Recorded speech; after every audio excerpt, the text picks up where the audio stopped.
안녕하십니까, 참솔입니다. 건강염려증에 대해서 이야기해 보도록 하겠습니다. 건강염려라는 것은 건강에 대해서 염려를 한다라는 것이죠. 자, 그러나 증이라고 해서 진단명이 붙을 때에는 건강에 대해서 염려하지 않아도 되는 부분까지 또는 정도까지 모두 다 염려를 하고 있다. 그래서 이 건강에 대한 걱정과 염려가 이 사람의 심리적인 불편감뿐만 아니라 사회생활에 막대한 지장을 준다라고 판단이 될 때 건강염려증을 이야기하고 진단하고 있습니다. 누구나 건강에 대해서 경각하고 또는 염려를 해야 합니다. 그러나 건강염려증이 지나치게 나타날 경우에 예를 든다고 하면 두통이 있다라고 칩시다. 두통이 이틀 동안 연속이 된다라고 했을 때 많은 사람들은 노말 평범한 상태에서 두통약을 먹거나 아니면 두통이 최근 어떤 내 생활 환경 때문에 일어났는지를 생각을 하고 병원을 가거나 하겠죠. 그러나 이 사람은 두통으로 인해서 스스로 내 자신한테 암이 있어서 두통이 일어나고 있는 것이다. 이 암에 대한 신호가 두통이다라고 진행할 수도 있습니다. 그리고 이 암의 존재를 위암, 폐암, 간암 해서 온 몸에 내 암이 퍼져 있다. 그래서 나는 얼마 가지 않아 죽을 것이다.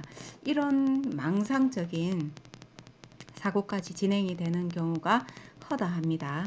그러므로 인해서 병원에 가서 진단을 받고 검사를 하고자 한다 하면은 실제로 아무 이상이 없고 검사 결과 신체상의 어떤 형태도 나타나지 않는 그러한 것이 심리적인 건강염려증이다라고 진단을 할 빌미가 되고 최소한의 어떤 요인으로 작용을 하고 있습니다.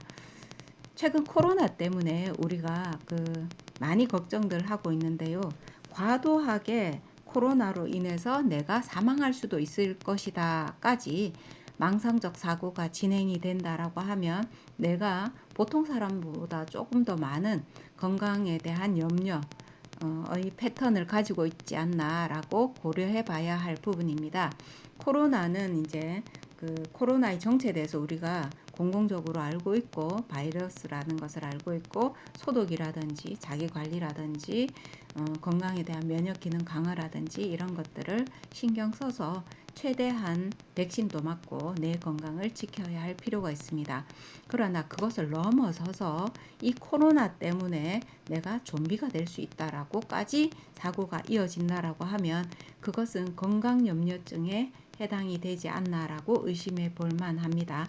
아주 사소하고 작은 다침, 긁힘 이러한 것이 나를 죽일 수 있다라는 사고까지 진행이 되기에는 아주 많은 시간과 상상력과 망상 수준의 스토리가 들어가야 합니다. 자, 그랬을 때 이 사람의 사고의 갭이나 현실감은 매우 클 것입니다. 그래서 이 사람과 대화를 할 때 우리가 너무 빠른 시간 내에 과도한 상상이 일어난다든지 이런 것들을 볼 수 있습니다.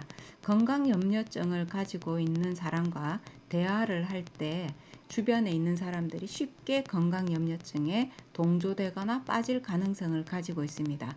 그래서 혼자만 걱정하는 것이 아니라 타인에게도 전이시킬 수 있는 그러한 특성을 가지고 있는 것이 건강염려증입니다.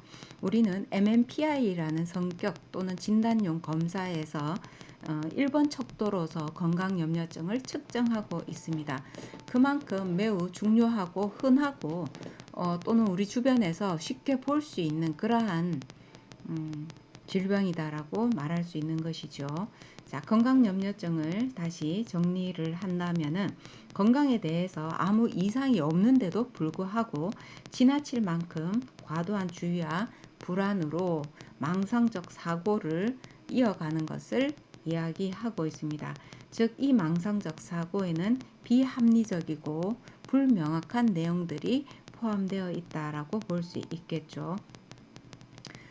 우리가 건강염려증을 상담으로도 물론 쉽게 치료가 됩니다만은 약물 치료도 심각할 경우에는 약물 치료도 권유하고 있는 실정입니다.